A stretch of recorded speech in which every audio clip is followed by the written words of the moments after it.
Cool. Man, that is a lot of CPU, isn't it? So last stream I was using Streamlabs's inerrant and optimization, which kind of undoes a lot of the stuff that I do anyways. So let me just see how this works.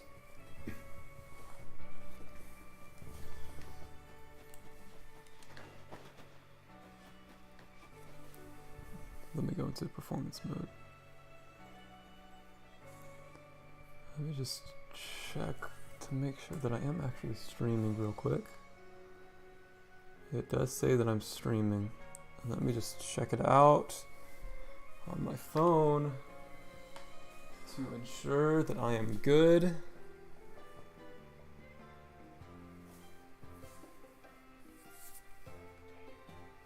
So let's see if we can get this popping.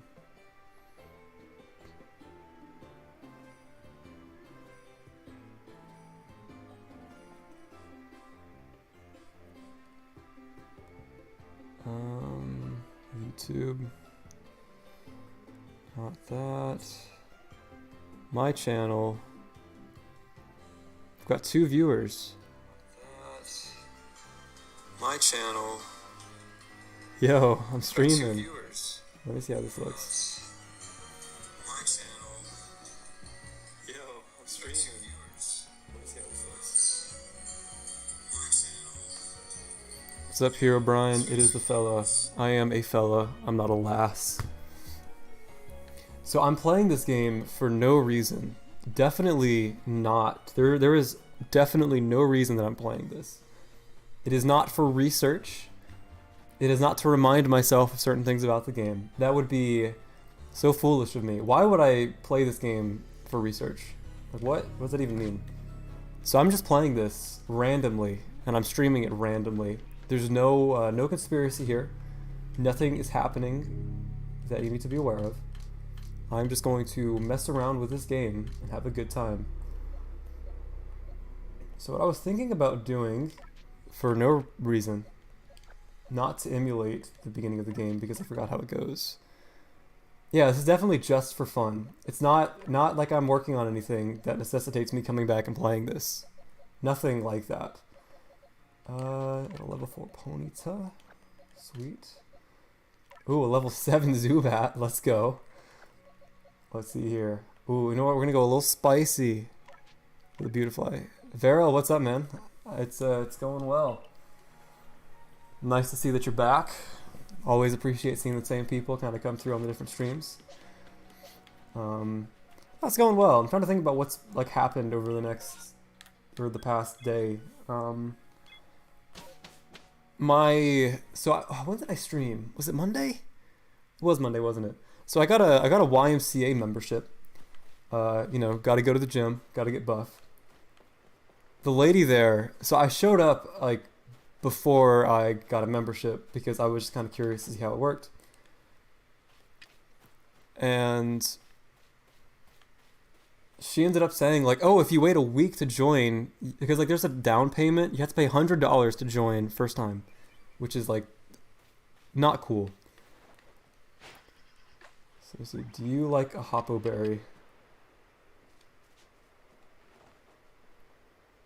You do like Hoppo Berry. Oh, that was weird. It was like some kind of ghost matter that came out. Okay.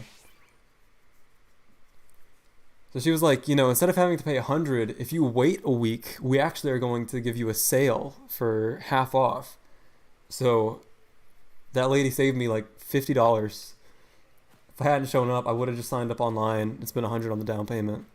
But yes, this is a game called Pokemon Legends Arceus. You've maybe heard of it.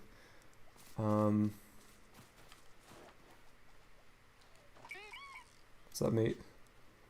So if you press down when you have a thing that goes to the research tasks. How much does it cost for a gym membership? Well, it depends on like the gym that you go to. There's not like a consistent thing. So I was it came down to 2 options for me. One of the places, it was more per month, but there was no like initial down payment. The other place was less per month, but there was the YMCA, It was less per month, but there was that $100 down payment. I was gonna go to the Y anyways, just because that's like a membership that I can renew whenever, and I can use that in different states and places.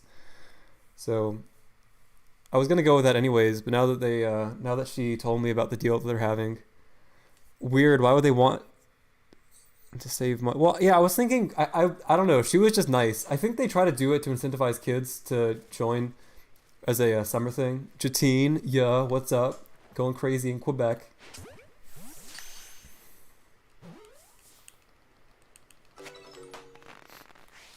So no, the lady that was there at the front desk that I just talked to, and I was just gonna go and just like tour the facility, kind of see what machines they had, what weights they had, how crowded they were at what times, things like that, just to sort of get a feel for what I'd have to do.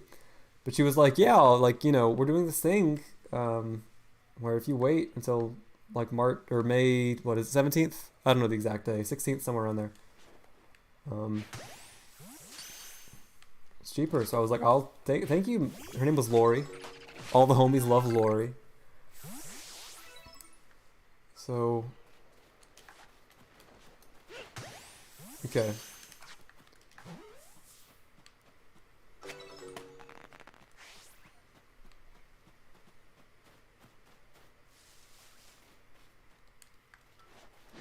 That's right. But you won't.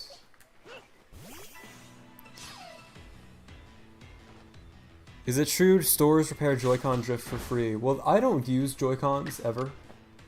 I specifically use the Pro controller because I'm such a pro gamer, you know.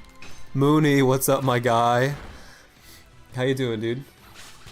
Also, I don't know if you saw my DM or not. So like, you DM'd me on Twitter. Probably this would have been a couple months ago at this point, and like I never responded because I didn't see it. Because like I don't check my Twitter DMs. I have responded to that since, so didn't mean to unintentionally ghost you there. But you're good, dude. So like hypothetically speaking, maybe I decided to record a lot of footage for this game for no reason. No reason. Back in, you know, January, February when I was playing it. There was no reason. What's up, Alfred? And maybe I decided to record the first maybe 2.5 hours of it onto my hard drive without realizing that the Elgato software does not work when you are trying to record it to a hard drive. Thanks, Alfred. I appreciate it, dude. I'm going to try to get back into it this summer. I know it's been a long time, but man, they take a lot of time out of my... a lot of work. My DMs, because I think I deleted Twitter. Oh yeah, you're good, Mooney. I was just making sure. Because it's like, I don't get like notifications for it. I don't actually have the Twitter app. I just use it on like the web browser. Because I kind of had a bit of a Twitter addiction for a while. And that was not healthy for me. So, just trying to lighten up. Yeah, I got the gym membership. And she also gave me, so she gave me a 7-day free trial at the Y before I had to pay like the $50 down payment for it. So she told me about how I could save money. And then she gave me like a free week just to test to see if I actually wanted to do it or not. Like, talk about such a nice lady. Like, shout out to Lori. Like, that's cool.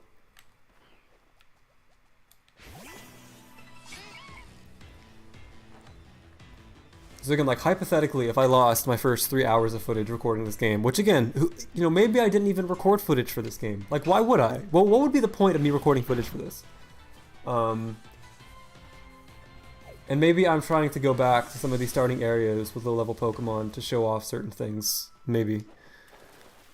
My dad, already on season 5. Oh, Varel, you haven't? Yeah, so I ended last stream, so it would have been Monday. Watched the episode that night. The episode that night was really good. I liked it. He hasn't seen Breaking Bad. Okay, so how is he like confused by certain things? Because there are definitely some moments that will not make sense if you haven't seen Breaking Bad. Again, all of this is purely hypothetical. And again, I have no reason for playing this game or streaming it. I'm just doing this for fun. Not research, like not trying to get back into playing it for any sort of reason.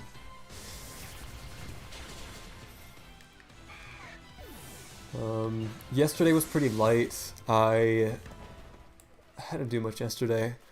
I mentioned that I had that wedding right after I got home from school, so I'm like giving myself a couple days here just to chill out. Took some nice warm baths, you know. I've uh I've started doing the shower bath shower method. This is a very what Zelda game am I playing? Justine, I'm playing this one. Again, not for like a reference for open world gameplay or anything like that. Like there would be no need for me to do that. Um, cool. What's up, Chub Chode?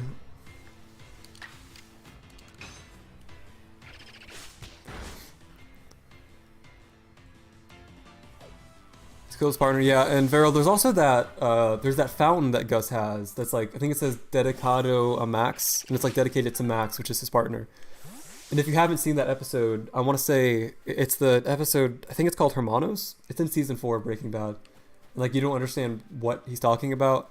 Or even like that connection he feels with Mike, right? Of like Mike trying to get revenge on Hector. So some of that stuff, like, you know, it makes enough sense to where you're not confused, but it doesn't like enrich your knowledge of the thing as much. I'll say I've gone back and I've watched some of Breaking Bad. And like, I watched some of the Saul scenes, and like, he'll mention like, oh, there was this time I had this client that does this thing, or there was this time that I convinced somebody this, and it's like you see that happen in Better Call Saul. So it's like they had this planned out the whole time somewhat, or I mean, they're probably just going off of the original stuff, anyways. But yeah, it's been a pretty light couple of days for me, just chilling out. But the shower bath shower method, yes, this is something that everyone needs to know about. So like when you take a shower, right, it's all like musky. Like it smells bad. Mooney working the night shifts. Hey, gotta get your money, dude. It was nice catching up with you for a little bit. So like when you get into the bath, right, like you're all musky. It smells kind of like sweaty and gross. What I've learned is that if that did a lot of damage. Hold up. What I've learned is that if you take a shower, wash yourself off before you take the bath, like your bath smells like good because you're all soaked up and stuff, right? And like, yeah, this wastes a lot of water, but man, you get such a clean, enjoyable, nice bath doing that. So, also he speaks about Cinnabon one time in Breaking Bad. I don't remember that. What I'll say is he mentions in the very first episode, which is called Better Call Saul in Breaking Bad, he mentions like when Walter and Jesse take him out to the desert to convince him to get Badger out without him snitching to the police or whatever. He says like, "Oh, are you with Lalo?" Like, "Oh, please no Lalo." And it's like, what? But you know that character exists, and it like makes sense now. So it's kind of cool how this stuff works.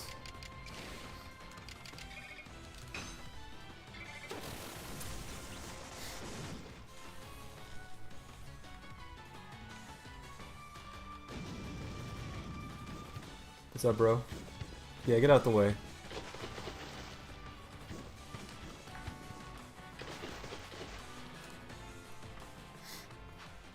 So I have no idea how the catching percentages work in this game. Oh, well, there's that.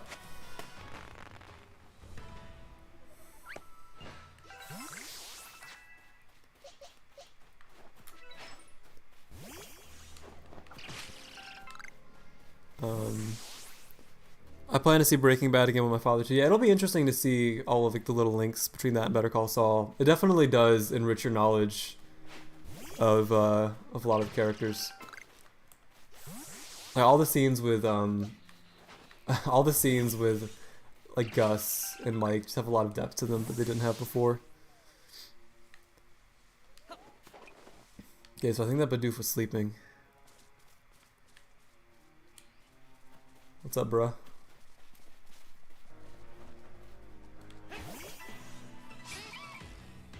So this game, I mentioned this a little bit last stream when someone asked me about it. I think it might have been Vero, actually. I can't remember. But this game, I have a lot of mixed thoughts on it.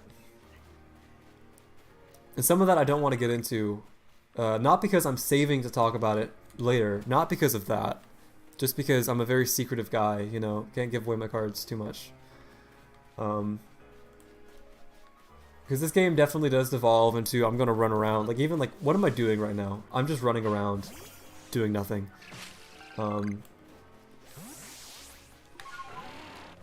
part of that's, you know, I don't really have much of an objective right now, but that's kind of what the game becomes the second half of it. You're just like running around catching Pokemon, filling out your deck stuff. Which again is not the most exciting, intricate thing in the world. Yeah, so you can do that, jump into Braviary, dive into the thing, go to Basculegion. That's right. You can do a double jump with Basculegion. Go out of the jump of Basculegion into Braviary, fly back up in the air. You can switch to Wardeer, dodge around a little bit.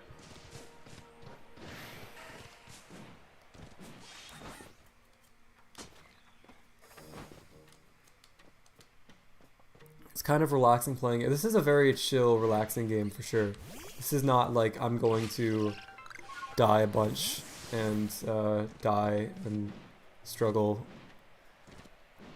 Remember, every game must be like Breath of the Wild nowadays. That is true. And that was one of those things, I think I talked about this in the Pokemon Direct reaction stream that I did all the way back in February of 21 when this game was announced. Like, I don't understand this still, by the way. I don't think I knew Gyarados could fly.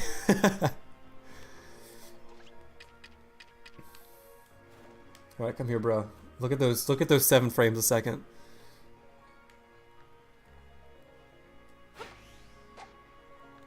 What? Bruv.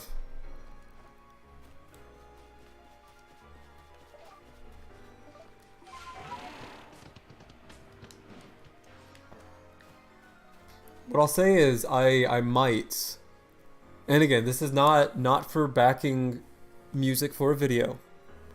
This is just purely for my entertainment. I might record some guitar covers of some route themes and stuff. Some town themes, and I asked a question on my community tab a while ago about some of your favorite tracks that you would want to do. I have a few that I'm thinking about doing.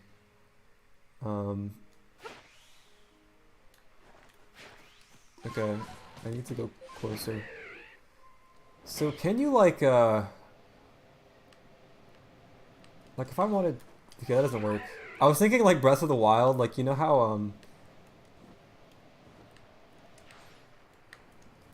okay, that doesn't work. You know how like in Breath of the Wild you have the bullet time stuff where if you stop midair with your bow, you can like shoot. I was thinking about like doing that, but that's not that game.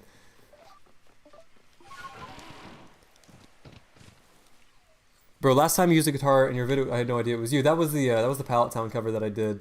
I don't even really know why I did that. I just got the idea to do it and I did it. A lot of that stuff, you know, I don't like having a bunch of chiptunes in my video because Game Boy music does not exactly have the most pleasant timbre to it. So having some like smooth guitar stuff is just a lot easier to talk over.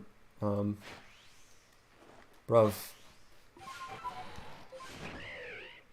So if I just like ran into this thing, like, is he gonna notice me at all?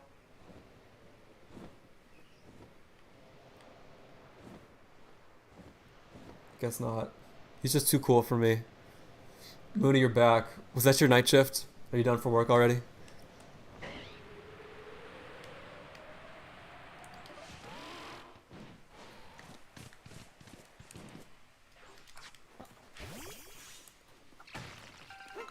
What time is it where you live? It is 3:26 p.m. right now.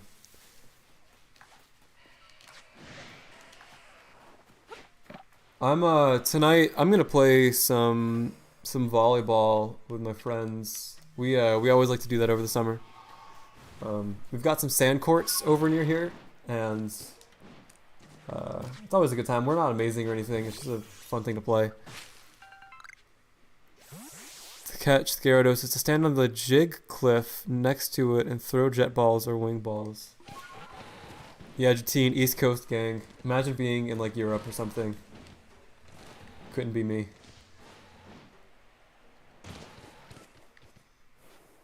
Summer, I miss summer.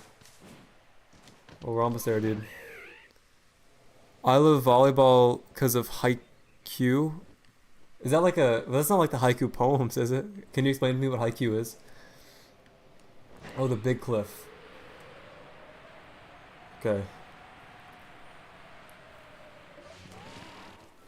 I mean, the jig cliff works too, but...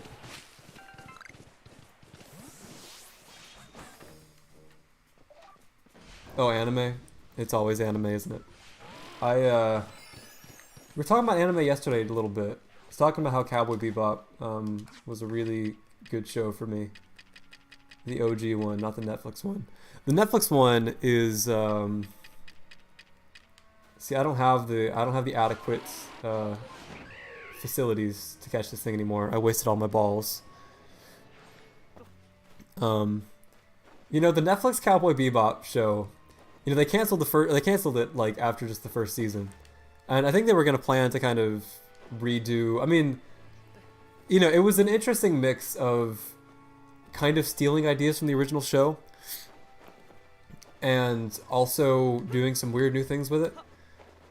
And it was kind of weird because like they would try to replicate the original, but like the characters were different, so it just like doesn't work. See, I feel like I should be able to catch that thing here.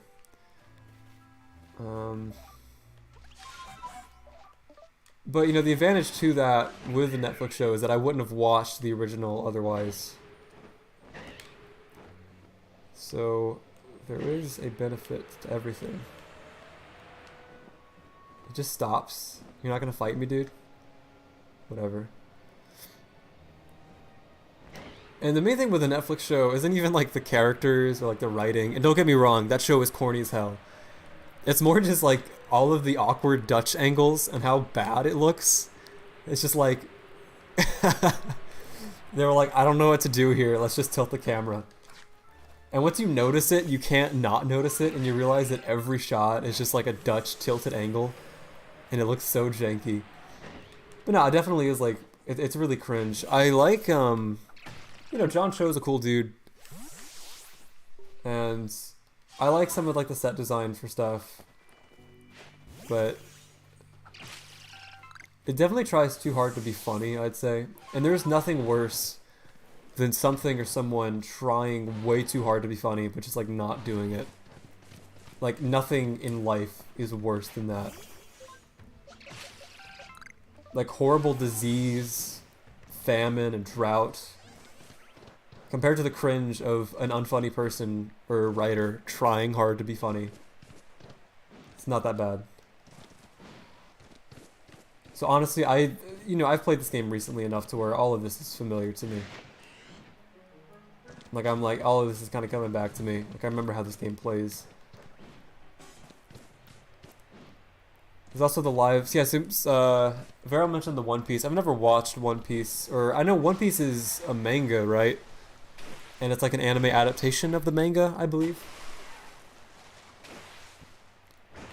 My understanding of manga and anime is very limited. I know people like Cowboy Bebop, because I watched that one. I know people like One Piece and Fairy Tail. And I know that there's like Studio Ghibli stuff, which like doesn't really count. I know there's Evangelion. Yeah. I tried watching some of Evangelion, because it's on Netflix too, and I don't know, it wasn't like I didn't like it or anything. I watched one episode and it really didn't hook me, and I just kind of forgot about it. So maybe that'd be something to watch over the summer. Be cool. I did watch Akira, the movie. I watched the dub version of it.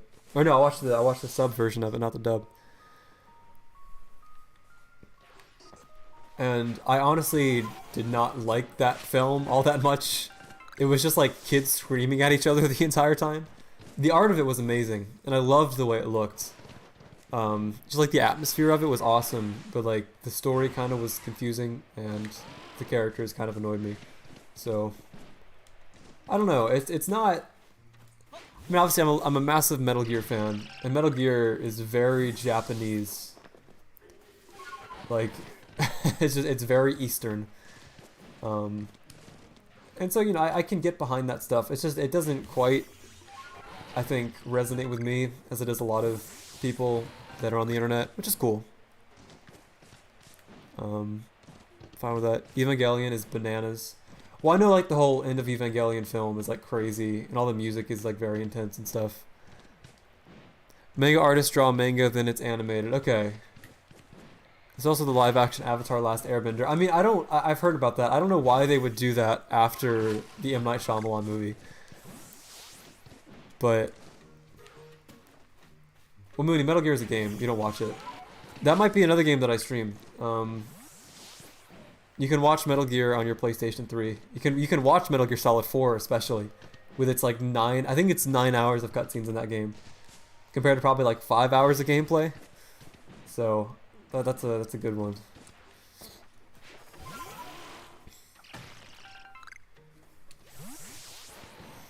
The one thing I do question with anime is that the stuff in, and I'm gonna switch over to this one.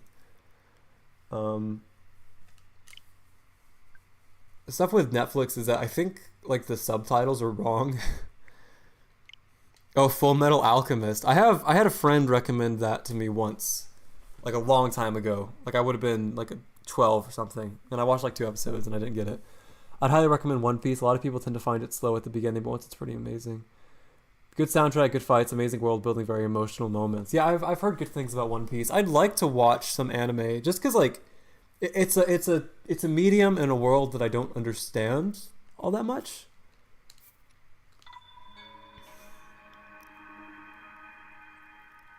I know Metal Gear. Okay, Full Metal Alchemist. Yeah, yeah. So just like with anime, I'd love to watch various anime, whether it be like film or TV shows, stuff like that. Just kind of expose myself to it, understand the culture behind it, understand the appeal. Even if that isn't necessarily my thing.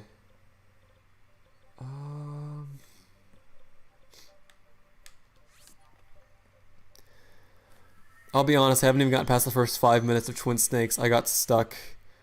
One Piece is the best adventure story you'll ever experience. Alright, I'll have to give it a watch then. All that is on Netflix, I think. I'd like to watch One Punch Man as well, although I know Netflix only has like the first season of it, I want to say. They don't have the later portions of it. So this game, it's like this, that's right. You do this. Okay. This is like your thing. If you do this, then you use that. Okay.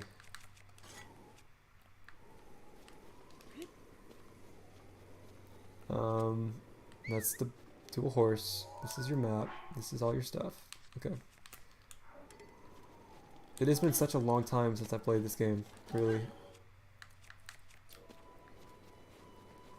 Do you watch Attack on Titan? Oh, that's another good one. I hear... I watched a video. So I watched a video essay about the Cowboy Bebop Netflix adaptation. And the dude that made it was talking about like the political commentary of it. And he mentioned that Attack on Titan was done by like a conservative, like a military expert. I don't know. Seems kind of interesting. Because a lot of anime tends to kind of be more liberal in their stuff. And I don't know. I'd like to see how different perspective could be applied to that medium. Dragon Ball, Dragon Ball Z. Yeah, I mean, I've always heard that Dragon Ball was like very basic entry-level anime. Like it's something that like a lot of like kids watch. And I know that like adults are into it too. I'm not saying that it's like only kids can like it or whatever. But I'd be down if you watched anime on streams. I don't know. I think that my streams would get taken down. I could talk about anime.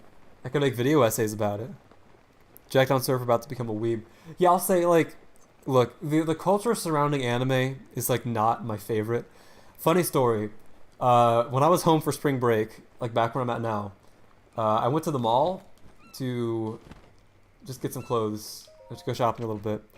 And on the way back home, the girl behind me, she was a girl, had like a body pillow of like a full body pillow in the passenger seat of her car, and like the girl was like holding her mouth open with her fingers, and I'm just sitting here driving in front of this girl, like looking back, like, you know, in my rearview mirror, like, what am I looking at right now?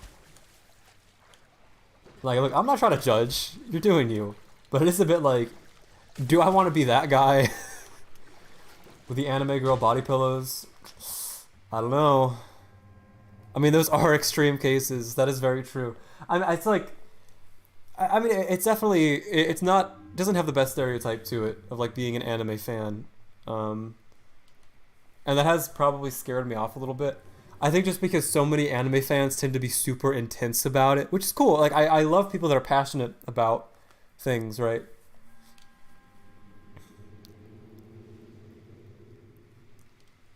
But like, a lot of anime guys are like the type that will sit there and tell you about anime when you have no understanding of anything that they're talking about. Like, you know what I mean? Like a very important social skill that took me a while to learn, and a lot of probably internet dudes don't get.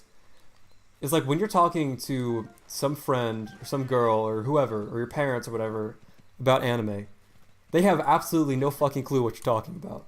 They don't understand any of that shit, right? So you have to kind of make it somewhat, the conversation somewhat accessible to them. Of, I can relate this to something that you know, or I can be vague enough to where, you know, I'm not just like drowning you with pointless details that don't make sense. Like there was this one girl, I went to like a little speed friending thing in our apartment complex, and she was into this like webcomic series or something. And you know, cool, whatever. I'm not gonna sit here and like judge what you're into. Like I'm into weird shit too. Like it's cool, and it's cool that you have like passions and things that you know do with your time, whatever, right? But she spent the entire time with me and this other dude, just like talking about the intricacies of the plot and like things about the characters, and like I had no clue what she was talking about. It was so confusing. I had nothing to say or add. Like I didn't have anything to respond with because I had no like entry point to the conversation. And it got to the point where like the other dude just like left. Like he just walked away as she was talking, which I felt bad about. But she's like, "Oh yeah, this character was like almost dead, but then he came back to life and like he saw like the deaths of everyone in the world and like he has two different eyes." And it was just like, dude, we don't like no one understands what you're talking about, right? And my sinuses are kind of bad. So if you hear the sniffing and the little voice cracks and stuff, that's what that is. It's not puberty or anything. I am a grown man.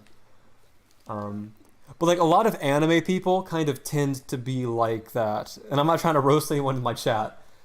But it's like, you know, you have to make these things accessible in everyday conversations when someone doesn't understand something. Like I'm not going to go to you, if I'm talking about audio engineering, I'm not going to sit here and talk about, you know, which I know a ton about. I'm not going to sit here and talk about like, oh, like here's all this like spectral processing, and if you know, sidechain if you sidechain a kick input into your bass compressor, then you can duck the bass because that clears out your low end and makes your kick drum more prominent. Like, look, nobody knows what the hell I just said. Now I do, and if I'm talking with an audio person, you know, we have a conversation there. But it's much easier for me to be like, oh yeah, I mix music. You know? That's like, or I can talk about like, oh, you know, like there's this like delay sort of thing, and I can like kind of explain it. Or like if I'm listening to music with someone, I can talk about some of the techniques being used, right? A lot of anime bros like don't seem to understand that, and they just like drown you with information. It's okay, Jack. We anime fans deserve. I mean, it's like it's a pretty popular thing to roast anime bros. Like, I'm not trying to be like too negative or like judgmental here. Like, I'm into weird stuff too. I dedicated like 300 hours of my life into writing a game about like a bird, cat, griffin partner that's like minimalist, and I talk about like weird shit. Like, you know, it's like I get it. It's just I don't know. I don't want to be like, I don't want to be one of those dudes, you know? Someone who wants to get into anime should start with shorter ones. Yeah, that's the thing with Dragon Ball, and you mentioned that. It's like, it's so much. And that's what was easy about getting into Cowboy Bebop, is that it's only one season. And it's 26 episodes. Each of the episodes is about 20 minutes. So, you know, you think about 3 episodes is about an hour, 26. 3 goes into 26 about 9 times, you know, give or take. So, all things considered, you're taking... You know, you could watch that show easily, and I did watch it easily in like 5 days. Spend like an hour and a half, 2 hours a day watching it. Like it's cool. Like whereas like with like so much of anime is just so much. Like there was so much of it, and it's like I don't. And that's the case with like a lot of TV shows too. It's just like it is so much content to consume, and it's like I have a life to live here. So shorter stuff like that I can definitely get down with. At the end of the day, I'm just a fiction fan. Yeah, I agree with that. You do notice with like just different cultures and different artists that they convey their themes in different ways. And again, it's like I know enough about Japanese stories. Like if I'm playing a Japanese game versus a Western American game, like I can tell without knowing. Just it's obvious to me, just based on certain things about the way it's written. And I don't even mean like, oh, he threw that on me, that was cool. I'm not even talking about like, you know, like the English of it, or like typos, or like weird things. I just mean like the structure of the story, the way the characters talk to one another, things like that. And having like a deep appreciation for different cultures and the way they tell their stories is good for you as a critic, or just as a, you know, person in general, right? So it's something that I'd like to get into more. It is just like, it's a little intense sometimes, and I don't think anime fans get just how intense they come across. So how do I get up here? Like, officially? Because the little shrine area is up here, right? Yeah, it's all the way up here. Read the Tezuka mangas. Chat, don't tell him what those are. Is that like hentai or something?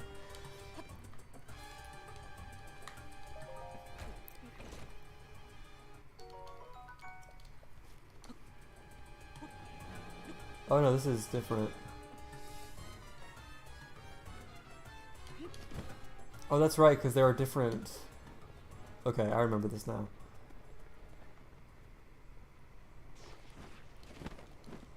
So I was going the wrong direction. You know Astro Boy? I know the name. It sounds familiar. But I have started playing some games. Tezuka, is that a name? Tezuka. I feel like I recognize that name. So I started playing Uncharted 1 because I got the PS4 collection. And I started playing Resident Evil 4. Now, I've talked about Resident Evil 4, or I've talked about Resident Evil as a series before, because I started getting into that series last summer. I played the Resident Evil remake. Let me see, how do I do this here? I don't have any weapons is the problem. No, I have bombs.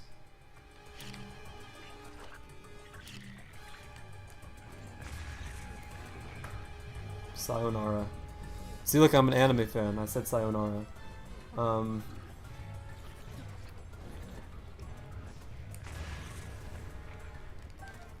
What the hell? How the hell did you get up here? Wait, did I just like, was I tweaking out there? Or did he just like come out of nowhere?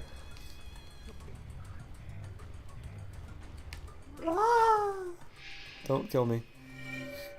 Gotta go, might have a nice stream. Varel, nice having you, dude. I'm gonna be streaming like pretty frequently over the next while, so there'll be plenty of opportunities to catch up. Yeah, Justine, I did finish my semester. I came home, I started the drive home last Wednesday, so a week ago. It took me 2 days to get here. So I talked about Resident Evil before. That's a series I got into last year. Playing the, you know, GameCube Resident Evil 2002 remake. Oh, that wasn't like that version. It was the HD port that came out, I want to say in 2014, 15, somewhere around there. And I played the OG Resident Evil 2 as well. And I've just like watched a lot of other videos on it. That one guy, Noah Caldwell Jarvis, he made like a 20, like, it's not 20 hours, it's like a 9-hour long video though. Talking about like every Resident Evil game. Which is a little excessive. Maybe more than a little excessive. But you know, he had a good time. Or, I hope he had a good time. How do I beat you again? I don't have any weapons, so I'm gonna stop. And you know, Resident Evil 4 is like the most acclaimed game in the series.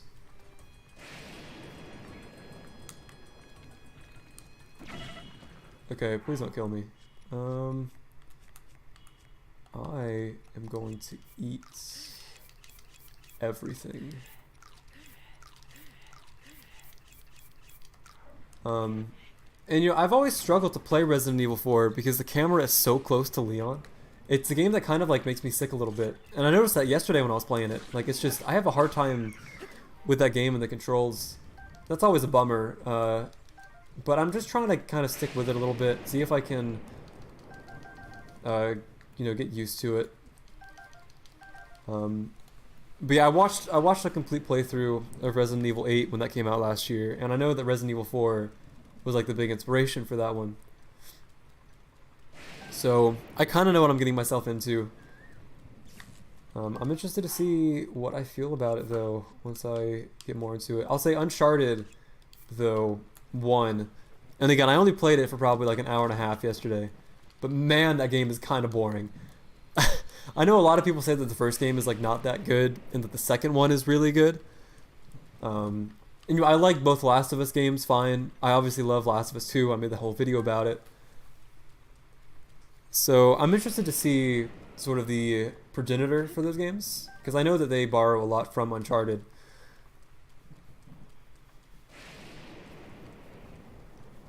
Just notice you're playing without the HUD. Yeah, I prefer playing this game with the Pro Mode HUD on. Like, everything that the HUD shows you is stuff that you can just tell from playing the game. Like, normally.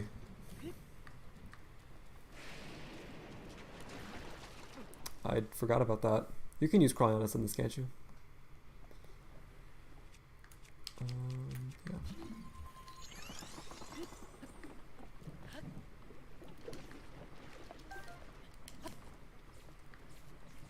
What is... Cool. Because Uncharted 1 so far has just been like a bunch of... How would I say this? Like very basic bitch platforming. Like you run off of a ledge and press A to go to another ledge. And like it'll be a puzzle. And there'll be like a box that you have to shoot or something. And... like your character, your like assistant character, his name is Sully, I think. He'll be like, "Oh, we need to find a way forward," and like the only thing on screen will be that box that you have to shoot. So like it's just like it doesn't require a ton of critical thought by any means. How do I do this without dying?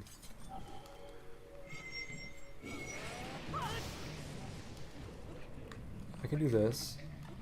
Oh. Yeah, that's a cheat for that. Okay. Look at me with all my wooden utensils now. So I don't know. I'm a lot more selective with my time now. And playing a game like Uncharted, I like to play games just to learn more about the medium. Especially because I'm making videos about games, it makes sense to have a background on some of the most popular games, some of the most influential games. But man, that game was like really not... That game was not impressing me yesterday when I was playing it. So I don't know if I'll complete it or not. I mean, I'd like to play Uncharted 2, because that one gets a lot of positivity around it, so... Pro HUD, Master Mode, Breath of the Wild, peak open world IMO. I'll say so I can talk about Master Mode with this game. I've never gotten very far in Master Mode. I've never enjoyed it because a lot of the game just becomes very grindy.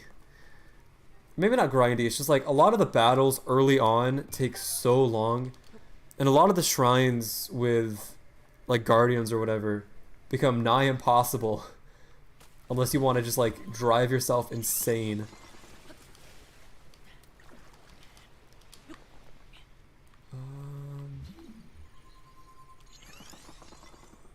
Okay.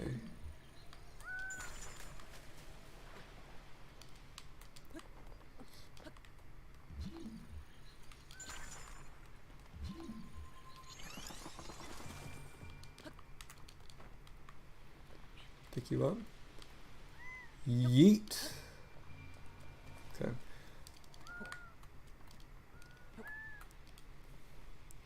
I watched a, this would have been a long time ago. I watched a video of Small Ant doing this without, oh, there was some sort of challenge he did.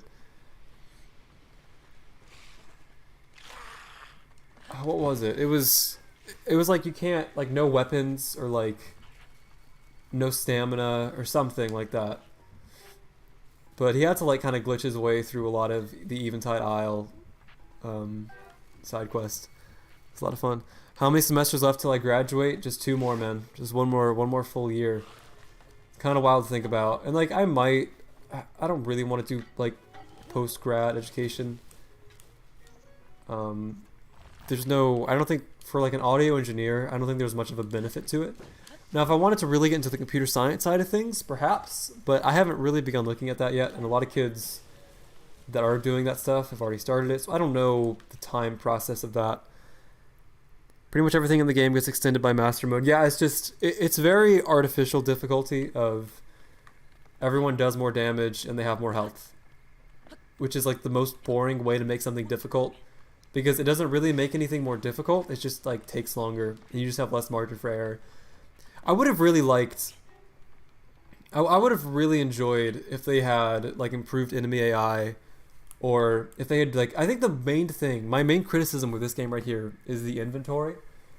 And I can't really prove it now because the whole reason this is such a great part of this game is because it strips back all of your, takes away all of your tools and forces you to kind of be resourceful with what you find. But it's way too easy to just like cook a hearty whatever or some kind of stamina item and then just like open up the menu whenever you're in a bind and not have to worry. It kind of cheapens the game, and I think if the survivalist aspects had been enhanced more.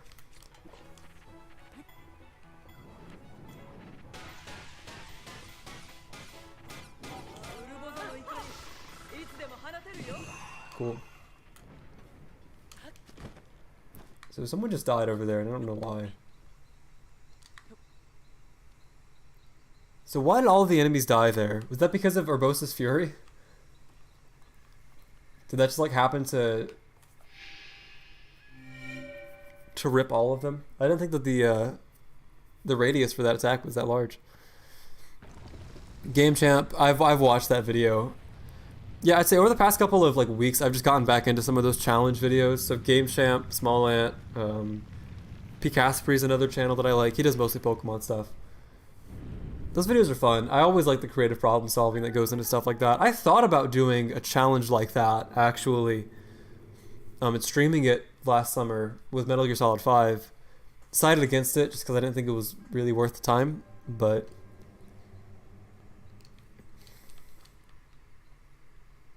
so like let me see here what I have in my inventory.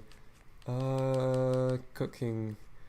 So right here what I have with these like hardy mushroom and fish things is these are full heals. And I can at any time in any battle just pause the game with no consequence and eat one of these to get a full heal. And like yeah, I had to find the materials for that and cook it, but it wasn't really that hard to find or that hard to cook. And it kind of cheapens a lot of the game's difficulty when you can just open the menu and eat whatever you want. And I was sort of thinking about how to like improve this for the sequel. Going back to Resident Evil, I was thinking that some sort of thing with the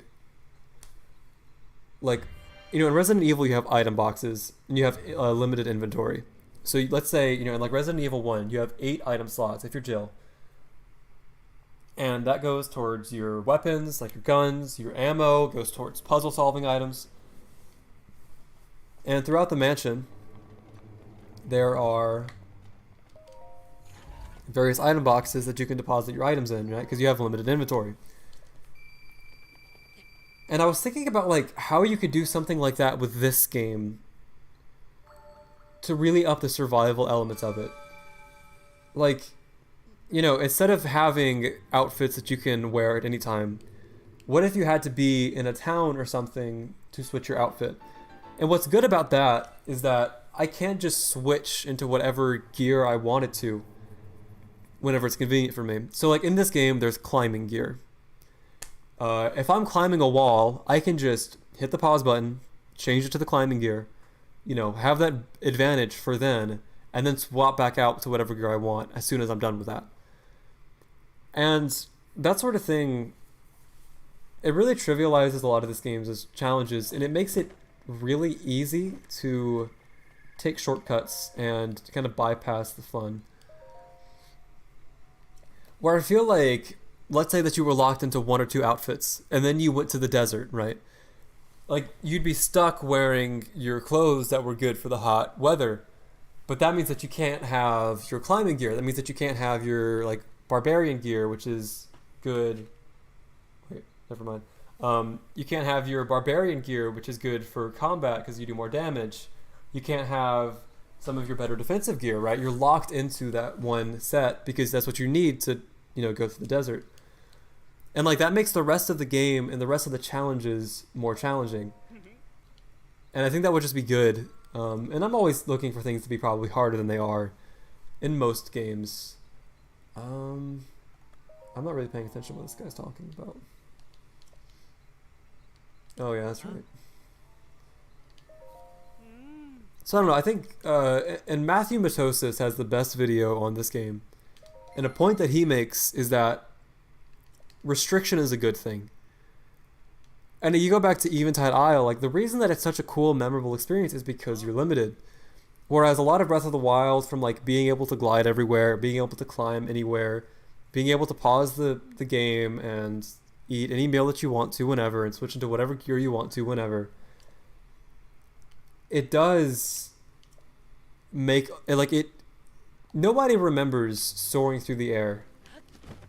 Right, they do remember going through a bunch of weird challenges to climb like various towers to get to the top, right? You don't remember Rivali's Gale. You don't remember, you know, getting to the top of the tower by merely using Rivali's Gale and jumping up to the top. You remember like, oh, there was this weird enemy that I had to fight, and there was this weird obstacle that I had to overcome, and I had to kind of solve a puzzle in a weird, unique way and use the game's mechanics wisely, right? And because this game gives you so much power and so much freedom, like, you lose out on what could be really cool, memorable moments where you push the game to its limits and really are forced to get creative. And I think for an open world game like this, with as many tools as this game has, with as many, you know, weird gameplay quirks as this game has, I think that's kind of a loss.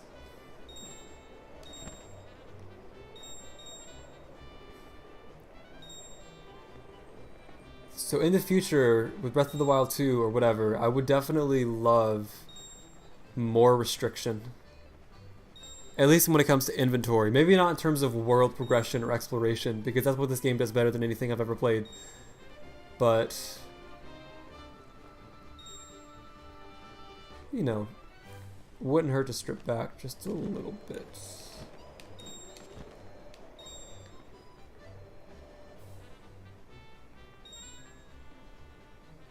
Because the example that Matt comes up with in his video is like, you know, you don't just no-clip your way to the final boss of every game and, you know, one-shot every enemy in the way. Like, yeah, that's powerful and that's freedom, but it also is like, what's the point of playing?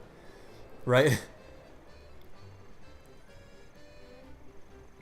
And the point he makes is that, like, struggle is a fundamental part of having an enjoyable, satisfying experience. And that's a point that I make, you know, in my Last Guardian video. I make it a lot in my Pokemon video as well. That, you know, having limitations, having things that you need to overcome is part of satisfying gameplay. What do I get? I got 100 rupees, guys. I'm rich. I will pass. So I'm trying to like find some weak spots in Let's go here. Played the DMC series. If so, do you think the style system would be better in 4 or 5 or more restricted like in 3? I have not played the DMC series. I have played part of 1. I have 1 through 4 on the PS4. I meant to play those last semester, and I just didn't get around to it. Just didn't have the time. So do you think the style... So can you elaborate on what that is and just kind of give me like a basic overview on what that sounds like? Because generally, like, I love games that are restrictive from like an inventory perspective, but are very expressive and open from a gameplay mechanical perspective, if that makes sense. I like games, and this is why a lot of self-imposed challenges are really cool. Like, I'm thinking about Metal Gear Solid 5. That's the game that comes straight to my mind. You have so many options in that game, but you only have like one gun that you can bring to any given mission, right? You could call air support or whatever, but you're gonna lose points for that for your grade on the mission, so it's not a super wise idea. And it's good because you have all the freedom and you can mess around with things in really cool ways, but it doesn't like make it so that there's no point. I don't want to do this. It doesn't make it where it's like, oh, I can just do whatever I want whenever, and there's no consequence for anything, and I have all the freedom in the world, and I can just bring like a sniper rifle and a rocket launcher and a grenade launcher and some tranquilizers. I don't want to do this. Okay. So in this hypothetical video that I'm not making, I'm playing these games for no reason. Just a reminder. Not researching anything, not working on anything. Gotta go cook some food. Yeah, see you, Rat Jacket. It was nice having you on, dude. I will have a nice rest of my day. Gotta go play volleyball on the dunes. What's up? Is it El Bacaj? How am I supposed to say that? But part of the themes I'm thinking about, and again, not for a video. Why would I make videos? I don't know what you're talking about. Is that idea of freedom versus restriction, and just how much you give the player, and how you can introduce mechanics that kind of trivialize the rest of the game. Elbacaj, okay, that's what I'm calling you, dude. Yeah, Death Stranding is another good example of that. That game has these zip lines that you can build wherever you want to. And so much of Death Stranding, if you haven't played it or if you don't really know much about it, it's about just literally walking from point A to point B. And it's like a very rough terrain. You have to kind of find weird ways around things, and you can build ladders and ropes and things to help you move around. And zip lines, they literally just like take you from place to place. You don't even have to like touch the ground. You kind of fly around, essentially. See that stutter? And something a lot of people talked about was how that completely trivializes the rest of the game. But you have to build those zip lines yourself, right? Like, it's not like, oh, the zip lines are built for you. You have to place them out. You have to space them out, do it wisely to where you're being efficient and you can get to different areas and carry stuff, right? Whereas, like, let's say in Pokemon Legends Arceus, hypothetically, you know, you unlock Wurdeer, and that allows you to just kind of run past all the Pokemon with no worries.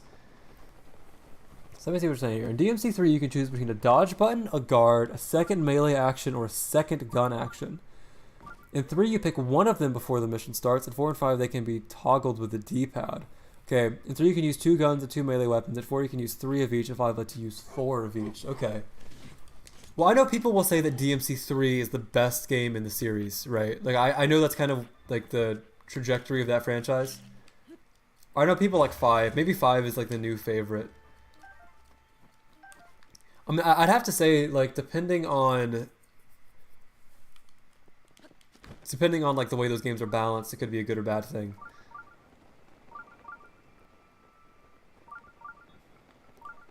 But I'm trying to think, in like the little bit of DMC 1 that I've played, which again is not a ton. Don't you just get like a choice of like one gun? I'm trying to remember. Again, it's been a while. So you can't do this. I forget how you get to this shrine.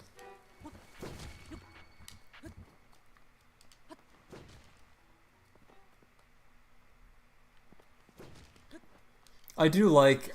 I'd say those are some of my favorite types of games, though, are like hack and slash sorts of games, action games like that that are very combat centric. I tend to be I tend to be fairly good at them. I remember DMC, that like lava spider boss. That dude killed me like 10 times. That's where I stopped because I couldn't beat him. And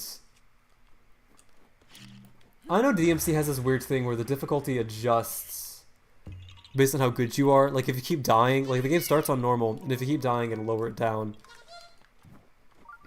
And I think if you like keep winning, like you have like the option to go to hard mode or something, which is an interesting system. A lot of those games, I like to play them on easier to moderate difficulties at first, and then I'll go back after I kind of understand how the game works. Once I understand how the enemies work, then I'll go back and do it on the harder difficulties, because then like it's kind of fun to have your skills tested. Yeah, but games like God of War, Metal Gear Rising, I'd love to play Bayonetta at some point. I've never gotten around to it. That and Bayonetta 2. 5 is beloved, but I think it is badly balanced. A lot of your moveset is redundant. It can easily abuse dominant strategies. Okay. Yeah, those action games like that, those games, the balance of them is very delicate. Making games like those surely can't be easy.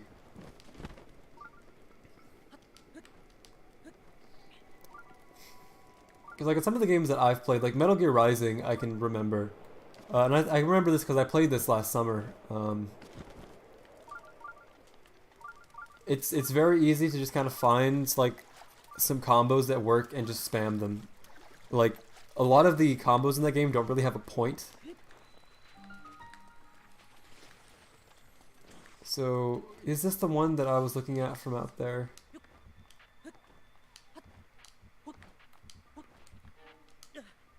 Maybe? Oh yeah, it was. Okay. I'm gonna go study for my exam. Peace out, dude. See ya, Jatine. Hope Quebec treats you well.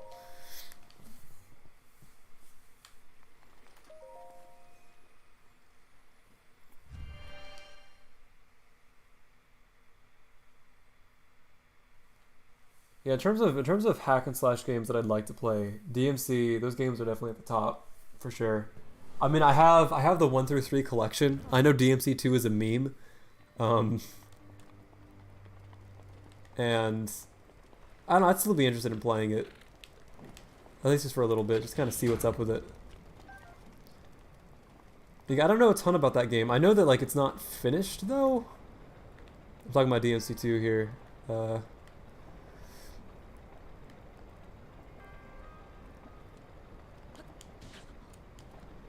Awesome.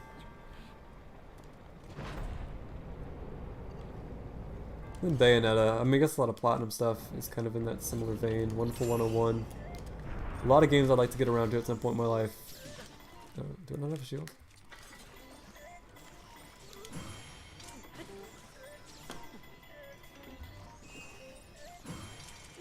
You like that parry timing? Oh yeah. Oh yeah, that parry timing. It's so good. Oh, it's so good. Oh. All the Guardians are afraid of me.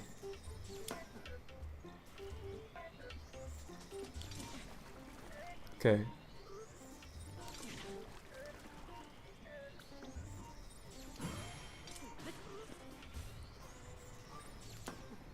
Oh, this is actually ass. Like, I'm actually... Oh, my lord. Okay. There we go. I used to be really good at those. It's definitely like a memory sort of thing.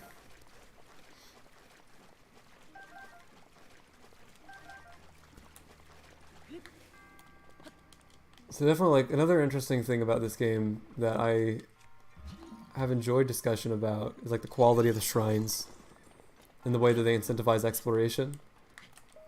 Because shrines, you know, the idea that everything that you do, every area you explore has a shrine, potentially. And I guess, you know, if you use the Sheikah sensor or whatever, that kind of spoils it for you if there's a shrine in the area or not. But it is that constant feeling of, okay, I can do this, and there's not only going to be a cool little puzzle for me to solve, but also I'm going to get this orb that makes my character stronger. Okay, that was cool. Not really sure what happened there. DMC2 went through development hell. They started working on it before DMC1. Wait, so they were working on Devil May Cry 2 before Devil May Cry 1 came out. So wait, were they just like confident that Devil May Cry 1 would be like a hit? Were they just like so sure this is gonna be a good game that they were just like working on it immediately? But even then, you think with like the extra development time that might be good.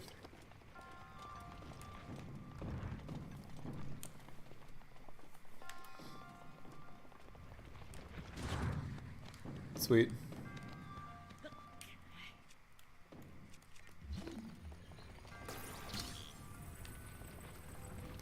That is, you know, I think there's some game that was unveiled at E3 a while ago. Don't remember what it was called, but they like announced the sequel for it, like as they announced the actual game too. It's just kind of strange. It definitely takes a lot of confidence to do that, which I respect. But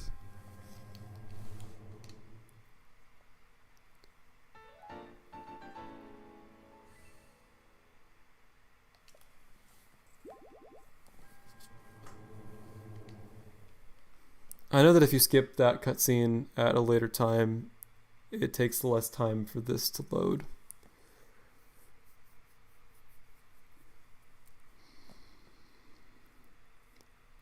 But yeah, I mentioned this earlier, I'm playing Resident Evil 4, Uncharted 1.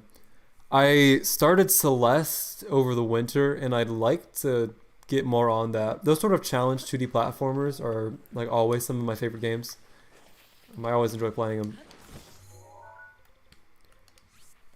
So I'd like to get onto that one. DMC2 was made in an ungodly low amount of time. Something stupid like 4 months. So that doesn't make so if it was so when did that come out relative to DMC1? Because if it was made before DMC1 came out, does that mean that DMC2 came out like 3 months after DMC1?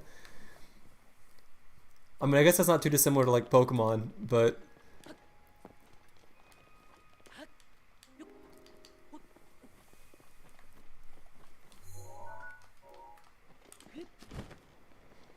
it's cool that that series has lived on, though.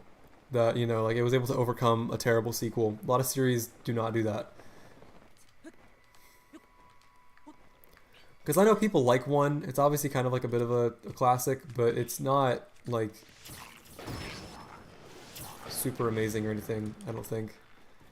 Or so I've been told. Who knows? Maybe some people like really love it. The one thing about DMC1 that I remember getting kind of frustrated was the fixed camera. And you'd think that me being, you know, like a Resident Evil fan, I'd be fine with it. But, man, something about it in that game, like the way the camera will just like rotate around, it's like kind of annoying to me. Like it's really easy to lose track of like what direction you need to press to dodge correctly. And,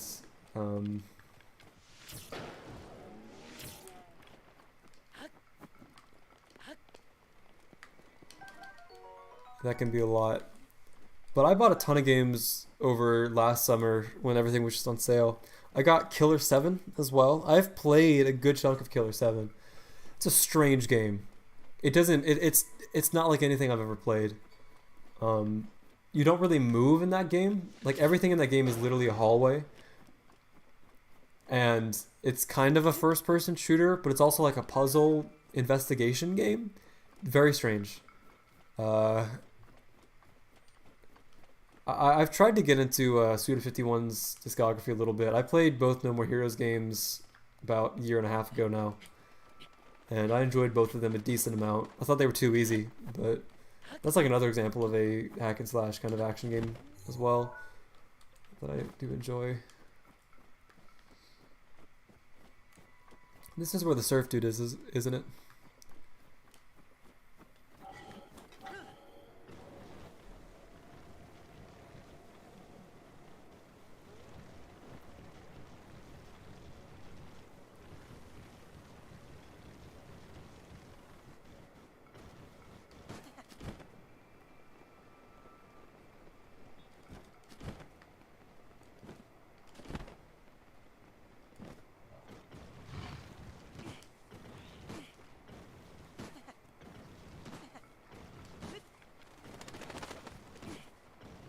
trying to remember. I know there's like a way to like do like a little flip.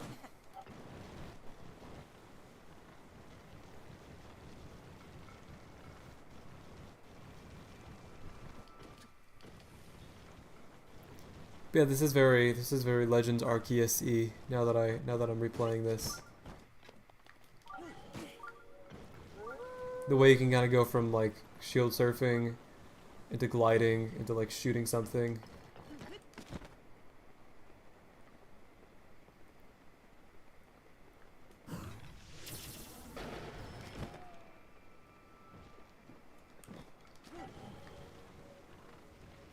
DMC1 was 2001, DMC2 was 2003. Devs of DMC2 basically made no progress until the original director left the project and Suno took their place, salvaged whatever he could in the 4 months. Well, what's up, Fox? You were able to be in this one. I got that comment on the last one. And again, this is a totally innocuous stream. I'm not doing anything. I have like no reason to play these games. It's not research based or anything. Other DMC games since, original DMC2 directors unknown. So dude's a phantom. So they literally had like some phantom ghost man directing a game. And I guess they just like dicked around for like a year and a half and like got nothing done. And then they were like, okay, this shit needs to be out soon. And then they just like did all of it. So it'd be like if Metroid Prime 4 never had the reboot, essentially. Seems like a fun story. That is one of those like all-time infamously terrible games though. And I've you know, sometimes playing games like that, it's good for your taste to kind of understand, hey, what makes a good action game versus what makes a bad action game. And again, having that reference point is good for you. Fox, it's been going well. I've mentioned this a little bit in some of the other streams, but I got back home from school about a week ago now. I've just been kind of hanging out on my own. My parents are on a trip to Switzerland. They've been sending me some pictures this morning. Fox, I played a little bit of Legends Arceus at the beginning. I'm just kind of trying to refamiliarize myself with how these games play. Again, just for fun. No, not for research. So I was talking about stamina earlier. This is like a good example of that. Like I was about to run out of stamina, I can just pause mid-climb. The DMC2 devs implemented one move into the game before Itsuno took over. So a year and a half for one move. It's like how Overwatch 2, and like I talked about this a little bit last stream.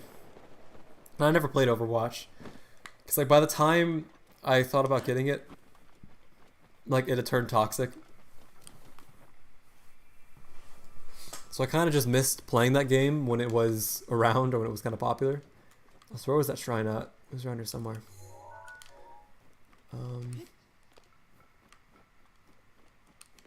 Like Overwatch 2, it's like it's been in development for a couple years now, and like very little has changed. It's like the same game, and it's just like, dog, what have you guys been working on?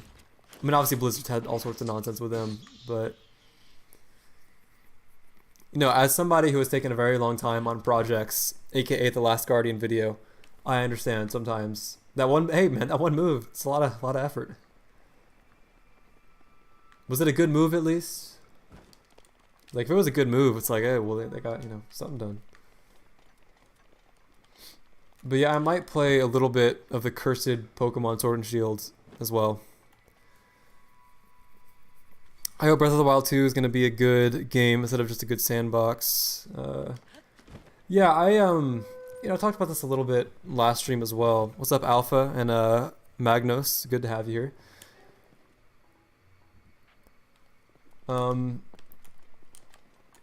I said I wanted more restrictions. So let me talk about Breath of the Wild 2 for a little bit. So part of this thing with me, and obviously COVID impacts this as well, is that Breath of the Wild was made. You think about Skyward Sword came out in 2011 or was it 2010? Somewhere around there. Anyways, Breath of the Wild came out in 2017. So let's say that it took Breath of the Wild 6 years to be made. Right? By the time that Breath of the Wild 2 comes out, whatever they're going to call it, it will be 2023, which will be 6 years from the original Breath of the Wild.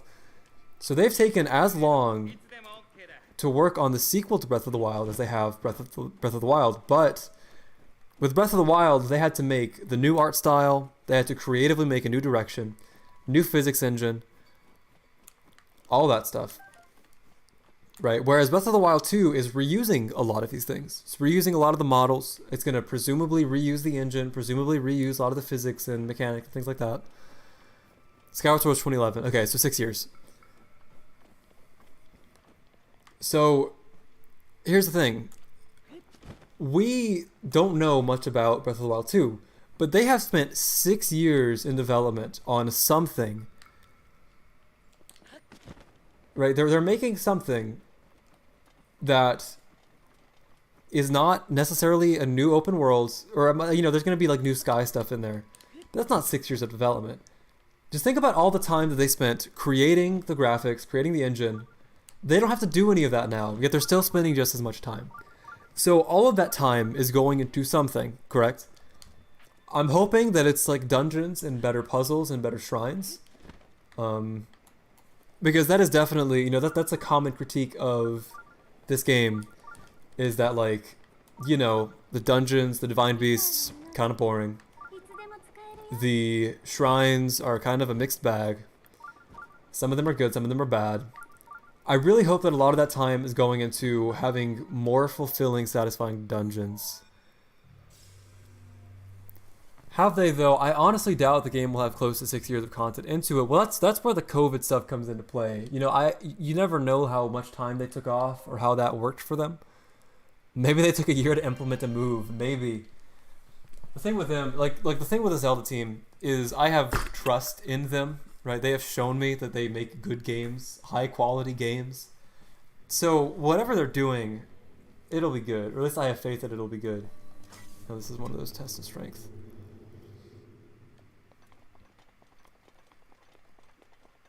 So, the main thing that I think of with this game, and this is one of my favorite games ever. I have my memories of playing this game for the first time were so fond. Is definitely, like I mentioned earlier, and I talked about this for quite a while, is implementing more restriction. Not being able to cheese the game quite as easily. That's like a main, to me that's probably like the main priority of it, or like what I think you should do. Balance the difficulty to really emphasize the survival aspects of it. Right, not make it so easy to just, how do I do this? Can I parry this? Maybe.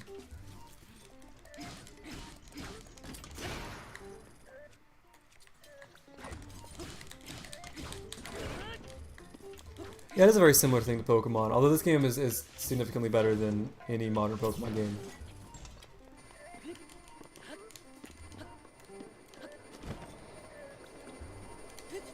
I have things to say about this. I am, I'm just focusing on beating this dude right now.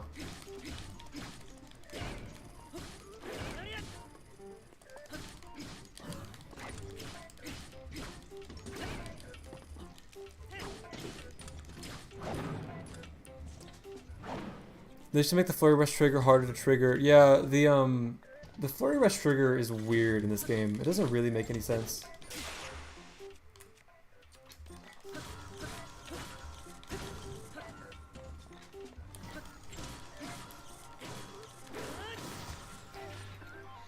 I did not play the Kirby game, so have you thought? I honestly doubt. I thought to take Elden Ring route, so I haven't played Elden Ring. I've never played any of the Souls games, and a lot of that with me, I'd love to at some point. What else did I pick up? I'd like to play Demon Souls, but I don't have a PS5 for the new one, and it's kind of hard to find for cheap. And I'd like to play Demon Souls and then Dark Souls and then get into other things. And kind of get into the sequels and Bloodborne. So I've always been a little hesitant to fully just jump into one of those games. Dude, Kirby Forgotten Land is great. I've never been a big Kirby fan. The games they're a little too simple for me, I'd say, and that's fine. It is just it's very easy and tempting to just like kind of float over all the levels and like not worry about it. Um, Len, I'm going back to your thing about the flurry rush. I remember in Joseph Anderson's video, which is like 2 hours long, he does talk about the flurry rush activation and like he kind of tests it out. It's very strange. Like it doesn't really matter how close you are. It's more about like if you jump when the attack is active, it rushes, and it's a strange thing, and it doesn't really work most of the time. But so yeah, Forgotten Land, I'd maybe be interested in playing that. It is just like I have a lot of things to play already.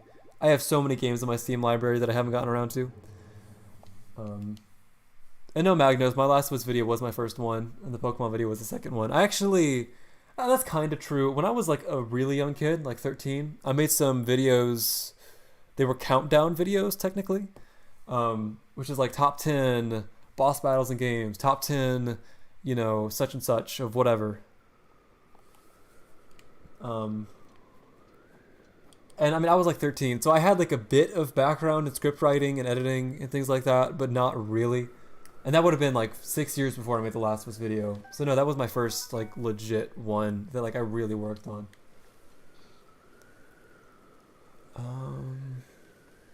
I think The Last of Us has killed itself for the fans. And again, I'm very interested to see, because I think Neil Druckmann said a while ago that they're working on a script for part 3. I have no clue what they're going to do with that. And top 10 videos from 15-year-olds is my favorite genre of videos. Now, I would have been like 12. So, I don't know if that's up your alley. I mean, it was like Windows Movie Maker, like text-based sorts of things. It wasn't anything. Talk about popping off. Second video goes right to 1.5 million. Yeah, that video, like the process of that video kind of blowing up the way it did was, it was a blessing. I was so happy with that. I was very fortunate that it took off the way it did. Some of you guys probably know who Distant Kingdom is. He does a lot of Pokemon content. I sent him the video on Twitter, and he kind of shared it with his followers. And I shared it all over Reddit, and it got like onto like the trending of like, I want to say the Nintendo subreddit or one of those subreddits.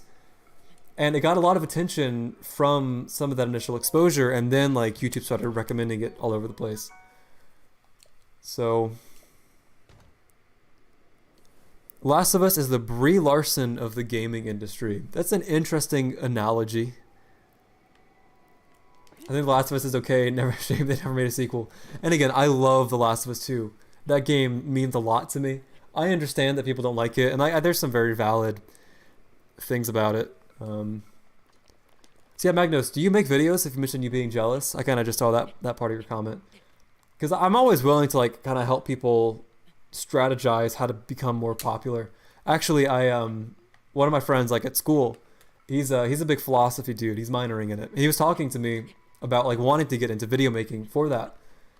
And he's like, man, I don't really know how to get started. Like it's kind of, I don't think anybody's going to watch it. And it's like, there's a lot of angst early on with how to do it. And man, opening up an empty Google Doc or Word doc, whatever you're going to use to write your scripts, and not having a rubric, like having to decide for yourself, what do I want this to be? How am I going to structure this? What is good enough for me?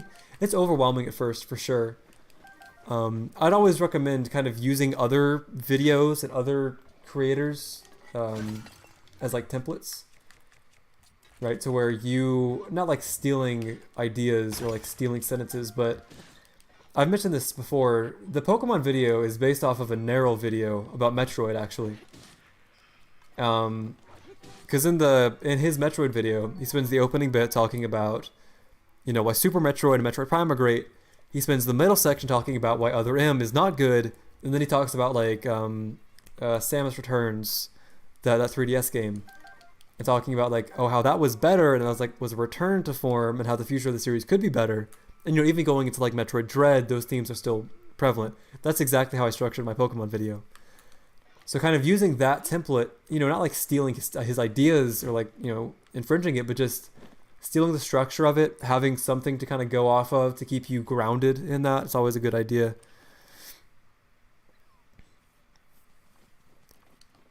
I think you can reference writing the same way you can reference photos for painting. That's an interesting analogy. Hmm. Hmm. I think it's more like a recipe almost.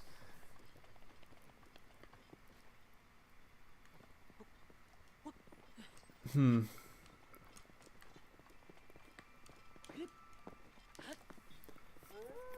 I'm trying to think of a good analogy for this. It's like if someone teaches you, like, if someone gives you like a recipe for a chocolate cake, and you instead create like a vegan coconut cake, right? Like you're kind of using like the same foundation for it, but like you kind of use your own ingredients to get a different end result for a different audience. Maybe that's a bad analogy. I don't know. I'm trying to think of something. These days I'm kind of trying to work out what works and what doesn't. Yeah, I mean, at the end of the day, like I don't make videos for clout, and like I don't really get paid all that much for this. Like this has always been an intrinsic thing for me, and like getting paid for it, and like having viewers, and like having like guys to talk to, like in my chat and stuff. Like I enjoy doing this stuff a lot, so it's a kind of a interfeeding thing. Fox, hang, I'll see you later, dude. You asked me about Dread. I enjoyed Dread quite a bit. It's like a 7.5 out of 10 game for me. I think I like it more as an action game than I do as a Metroid game, though. It's a really, really tightly designed game from a combat perspective, but I don't love the map design. And I don't love the soundtrack and the atmosphere of it. But I might, I might stream that game. I was going to stream it over winter, but that's when all my frame drop stuff was going on. So I still might do that. As long as you're transforming your source, it's fair use. Yeah, I'm not worried about like copyright sorts of things. There are times though where I'll notice, and like I didn't notice it when I was writing it, but like some of my sentences are very similar to Neril or Matthew Matosis lines, just because I've watched those dudes' videos so much. Like when I get into that headspace of I need to write a script, my brain gravitates towards reusing some of the same vernacular that they use, and that's just like a very innate thing. Maybe a good example of that. Like I'm a jazz musician. It's like you learn. Let's say that you love Miles Davis's music. Let's say you learn some Miles Davis solos. When you're soloing improv, like you are going to play Miles Davis licks, whether you realize it or not. Because that's just the literature. It's just the stuff that circulates in your brain, and you can't really fight against that. So, using other people's as things to kind of not overwhelm yourself at first is always a good idea. If you're trying to kind of get into writing, if you're trying to do like let's play stuff, I have no things with that. I like one of my streams, one of my Crown Tundra streams. That's a Pokemon thing. Got like 100 views, like 100 live viewers at the same time, and that was a lot. Most of my streams now are like in that 5 to 15 range of viewers. Kind of depends on what I'm playing too. So I remember there being like a snowball gate or something that you can open up around here.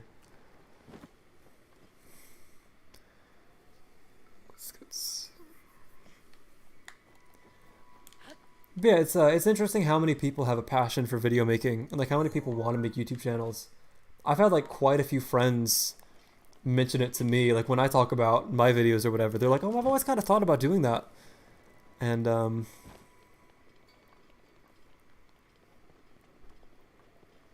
I mean, she's a bounty hunter and she's hot as F, like Tifa. I mean, you're not wrong. That's another game. I got Final Fantasy 6 and 7 that I'd like to play at some point. Because I played Chrono Trigger last year, and that's one of my favorite games ever. That game is so good. And I know people will talk about like Chrono Trigger alongside Final Fantasy 6 sometimes. And I know Final Fantasy 6 has a really, really positive reputation. So I'd like to play that game as well.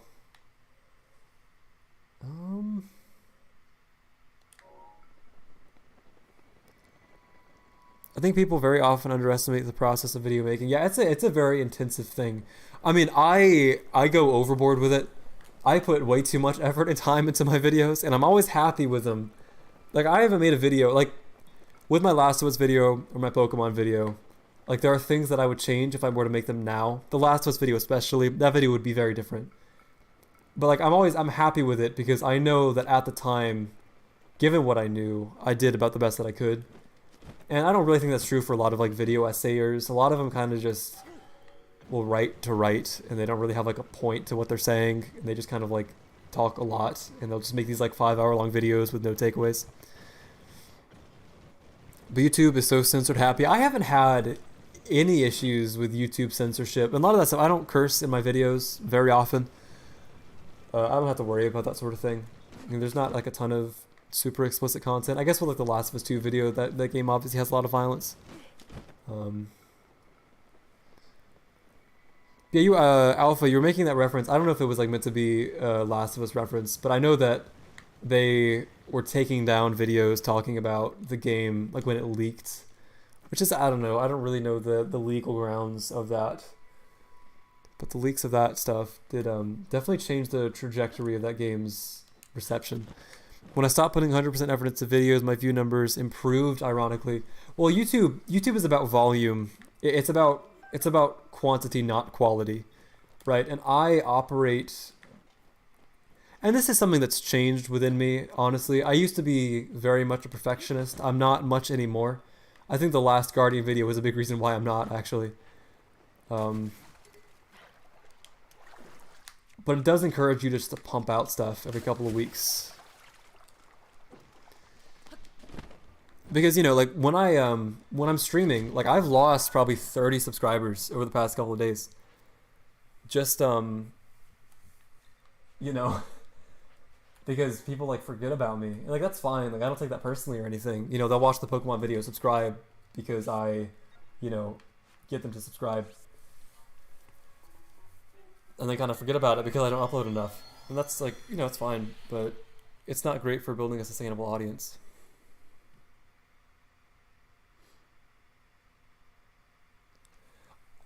Got a question. I'm working on a big analysis video for DMC3. I enjoy researching the subject, but I don't want to make it just for myself. How does one get people to see your videos when you're at 0? So, Lenham, let me ask you. So, do you have 0 subscribers? And, like, is this the first time you've made anything like that? If that's what you mean, like, how do you kind of build an audience? The problem company took advantage of a unique YouTube policy and screwed over the small channel. I mean, yeah, stuff like, and, you know, like with the whole dislikes getting disabled, which I think is hilarious, by the way. I mean, look, YouTube is a money-making platform. They gotta, you know, have their corporate interests and stuff. It's not like that unpredictable or confusing. Like, it makes sense.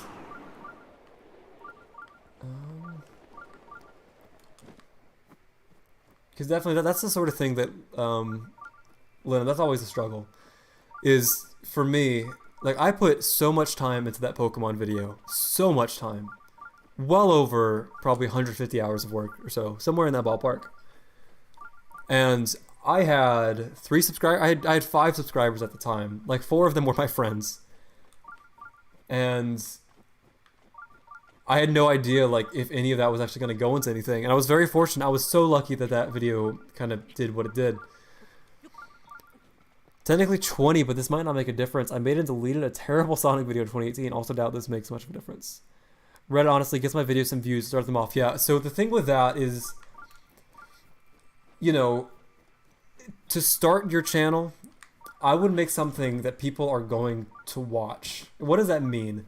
What that means is that, let's say I want to talk about, what's some obscure game? Oh, hey, what's up, bro? Let's say that I wanted to talk about The Last Guardian as my first video.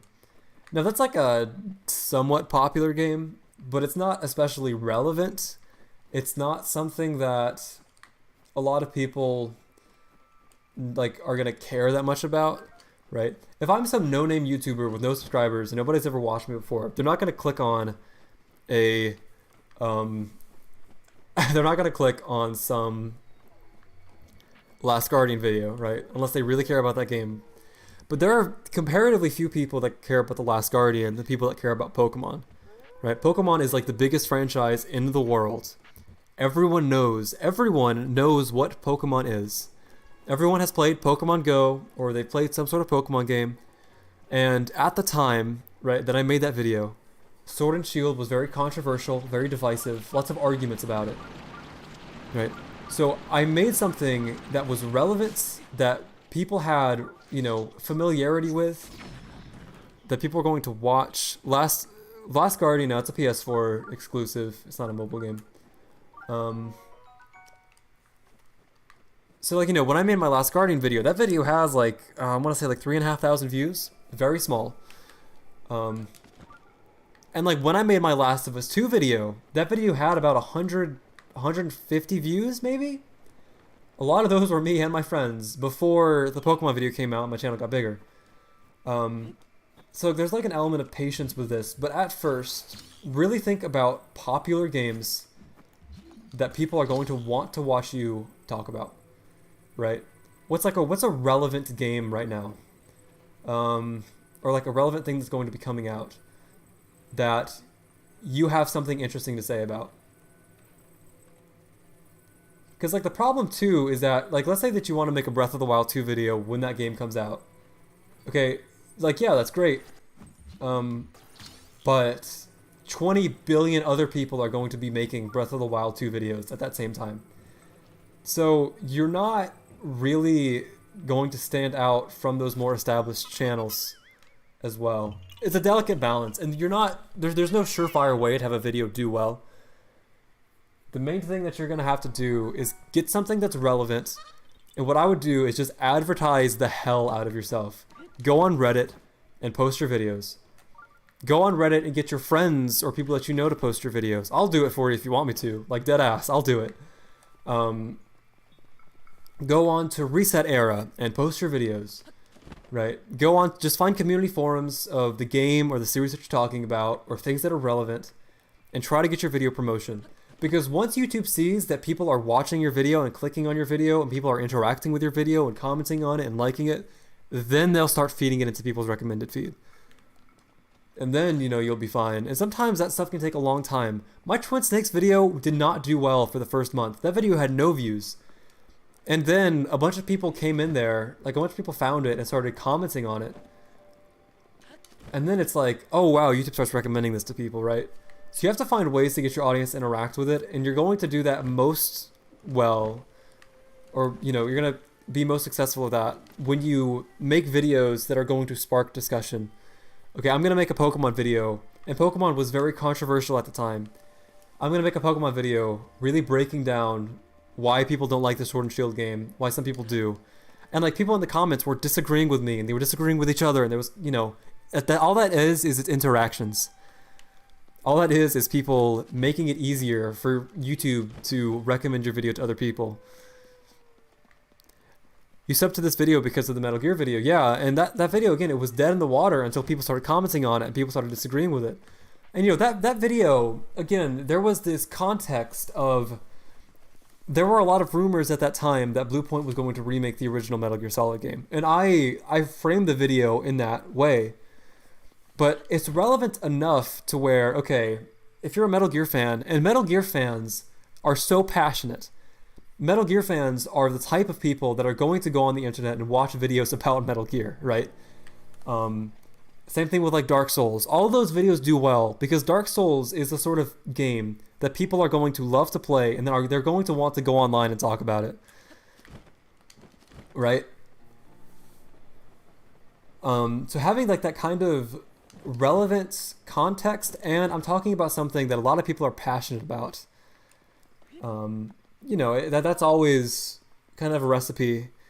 And, you know, maybe the first video won't do well. Maybe the second video won't do well. If you give it probably 3 or 4 shots, if you're going around being smart about when you're posting stuff on Reddit, being smart about when you're posting stuff on YouTube, really being clever with like the tags on your video and the titles of your video, like your thumbnails, things like that, you know, something will most likely pop through at some point.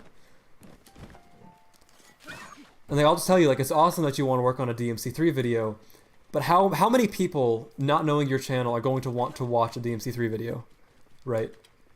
And that's kind of like the tough thing at first. You kind of have to bite the bullet and maybe make some videos on things that you, I won't say that you don't care about, because if you don't care about your videos, people are going to be able to tell. But you do need to make things that are probably more relevant or popular.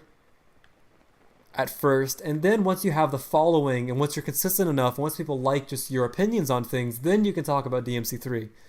You know, then you can go back and talk about The Last Guardian, or you can go back and talk about some, you know, GameCube game or whatever, right? Sometimes YouTube is nice to your channel as well. One of my videos suddenly got like 8,000 impressions in a day after it was already out for a month. It had like 50 views at the time. Yeah, a lot of it is random. Like a lot of it, man, it's just, I don't really understand how it works. And it's kind of a crapshoot. But generally, you know, if you take your shot with the YouTube algorithm and the Reddit algorithm and like the reset era sorts of things, and you're going into different subreddits, and you know, maybe you're reaching out to some popular YouTubers and like asking for their opinions on things, and maybe they'll respond to your tweet, which is what I did with the Pokemon video.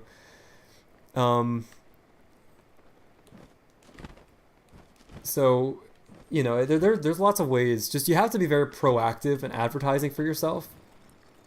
Make things that are relevant. Make things that people are going to want to talk about. Make videos that people are going to want to comment on. And I wouldn't say be a disingenuous contrarian for the sake of it, but you know, you're going to have more comments when you're disagreeing with something or when you're making a kind of unpopular point than if you're just agreeing with everyone else. Face when you only have niche interests. I mean, dude, you're on the internet. A lot of people have niche interests.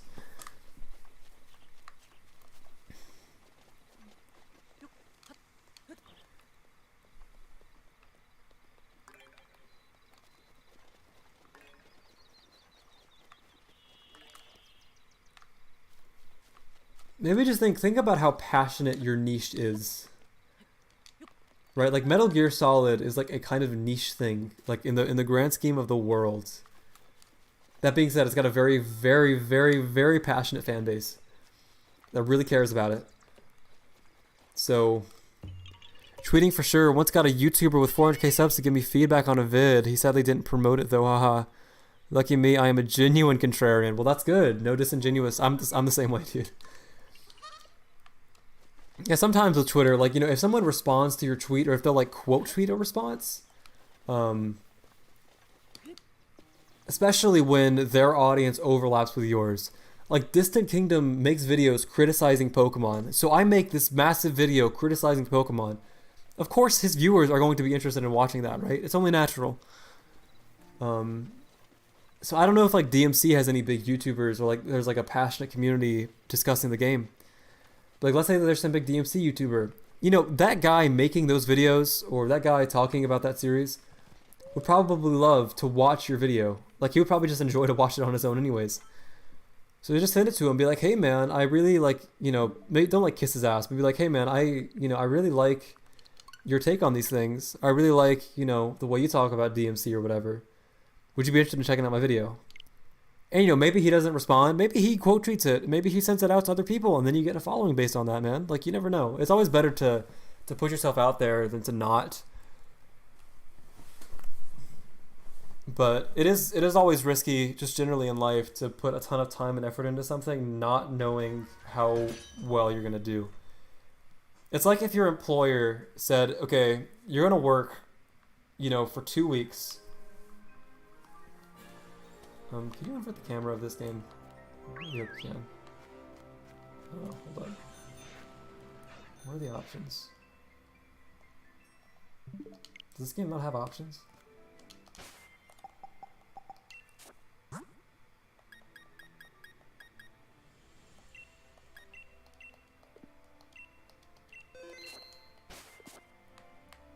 Okay, cool.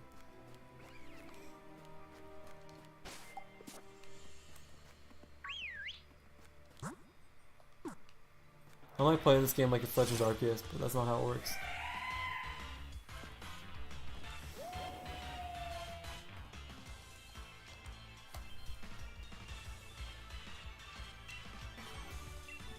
Yeah, that initial breakthrough that I had with my Pokemon video, when it wasn't even getting that many views, but it's like, it's after I posted stuff on Reddit and after people kind of got involved.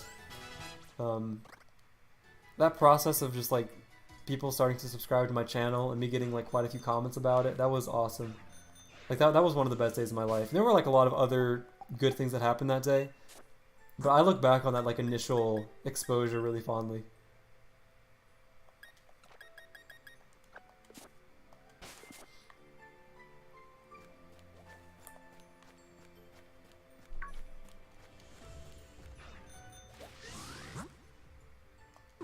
I keep playing this game like it's Legend Arceus. I gotta get used to how this stuff works again.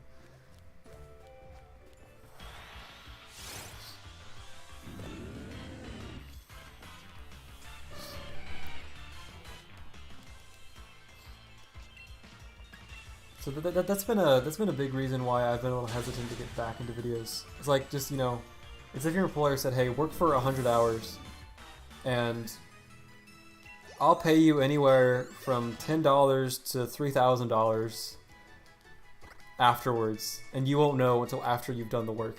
It's like, would you do that? Well, maybe. It's just, you know, it's just a risky thing, and I value my time a lot more now than I did, you know, 2 years ago. But you know, again, it's just I enjoy making videos. I enjoy writing stuff. It gives me something to do, and it's always good.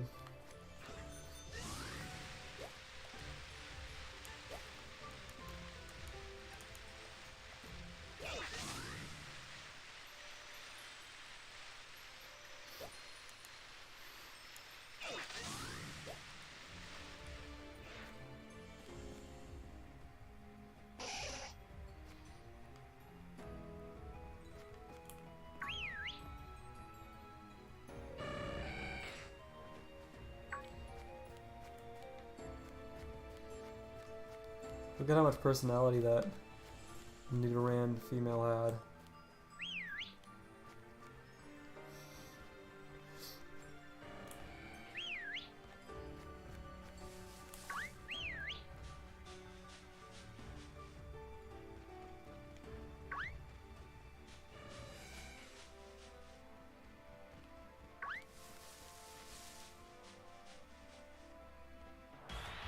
Awesome. What are my thoughts on Shadow of the Colossus? So, look, I don't really give game scores in my videos. Shadow of the Colossus is one of like 4 games I've ever played that I'd give a 10 out of 10 to. Not to say that I think it's perfect. Man, that game,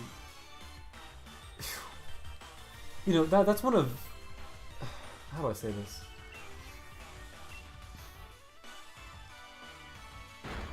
That game's atmosphere to me, and just like the overall world of it, and I try to catch this a little bit in my last Guardian video. I try to capture it a little bit, but man, just how many mysteries are in the Forbidden Lands, and how much of that game was left ambiguous while it's still satisfying to play, and its narrative is satisfying, and the music is amazing, and the Colossi are all really awesome designs. Like, just from my presentation lore, like, I don't mean like lore and like, oh, there's a bunch of logs that I can read or a bunch of text that I can read or whatever.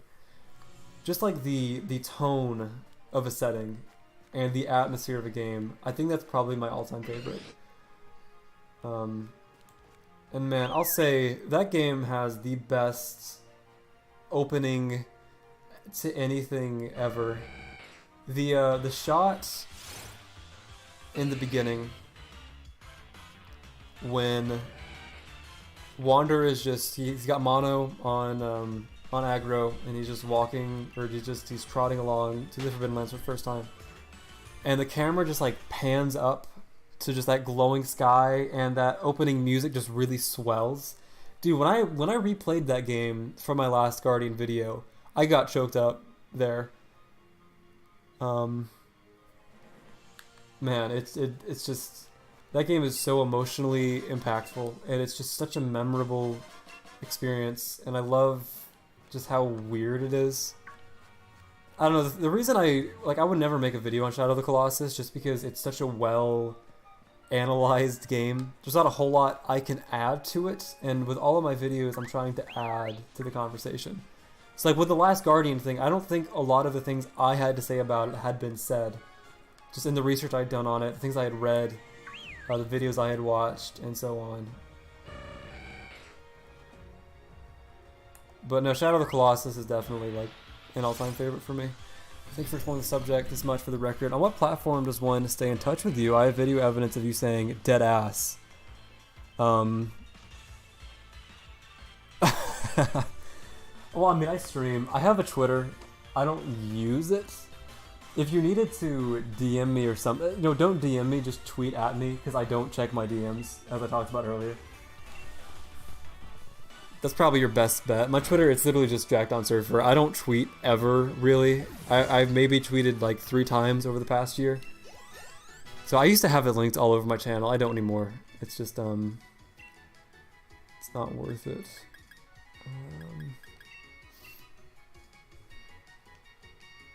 Yeah, dead ass is, I say that quite a lot, I guess. More casually. But no, you're welcome anytime. I've had plenty of viewers. I had I want to say it was Mooney who was here earlier. He linked me to one of his videos and we watched it on stream. I talked about some of the stuff. Like I'll provide feedback for you, and like I'm not gonna go easy. Like I'll be harsh. You know, I hold myself to a very high standard with that stuff, and some of that now is that I'm experienced. And I definitely didn't have that experience when I was starting. But if you ever want feedback or advice or, you know, tips or anything, I'll help you out, dude.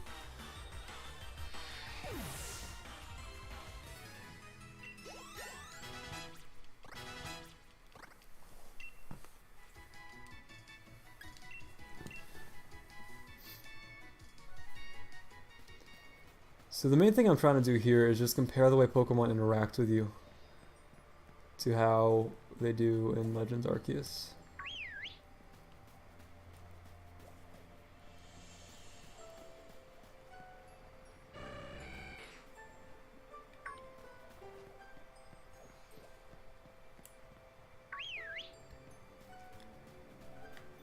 But yeah, making videos, it's a very strange thing. You know, it's just, I'm really happy that I've done it. I like, one of the main things with me is that it's shown me that I'm able to, and I might have mentioned this a couple days ago when I streamed the Mario thing. It's shown me that I'm able to persevere through difficult projects and that I'm able to make something that large. Because a lot of people go their entire lives never working on a project that is that intensive as a video is. And I think about like the Pokemon video and all of like the little setbacks I had with that one, and all the times I just like had no motivation to keep going, and I just kept going anyways. Yeah, it's a good confidence builder. It's a good process just for you, you know, from a work ethic perspective and things like that. So I would definitely recommend giving it a shot if it's something that you're interested in. Even if you don't get like money or clout out of it, just like the process of making something, and you know, it's always a good time. Hello.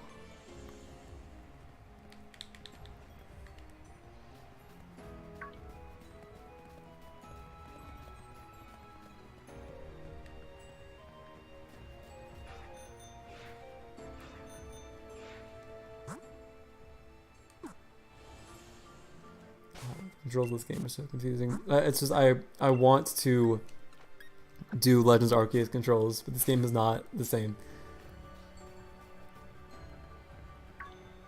Why does that Aerodactyl look so janky?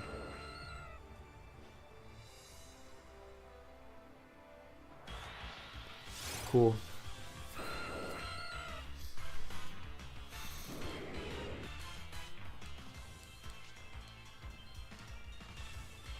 I'm probably gonna wrap up here soon. I do need to eat and get ready for my volleyball sesh with the boys, the bros.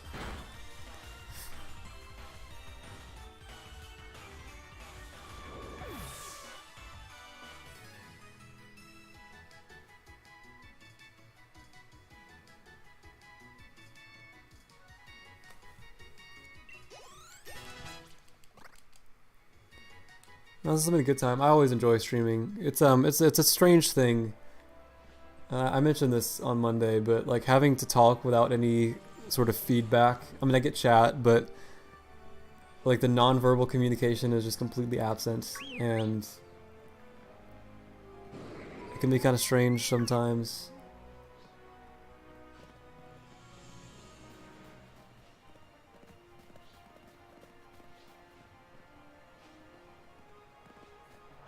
Cool. So yeah, definitely, I mean, the Pokemon in this game just are way more boring in the overworld than they are in Legend Arceus. That's probably the best thing about that game. Which I will definitely not talk about in a video, because none of this has been for research, none of this has been for footage that I can use. None of it. This is all just for fun. So... Alright, well I'm going to wrap up here. Thank you for coming out.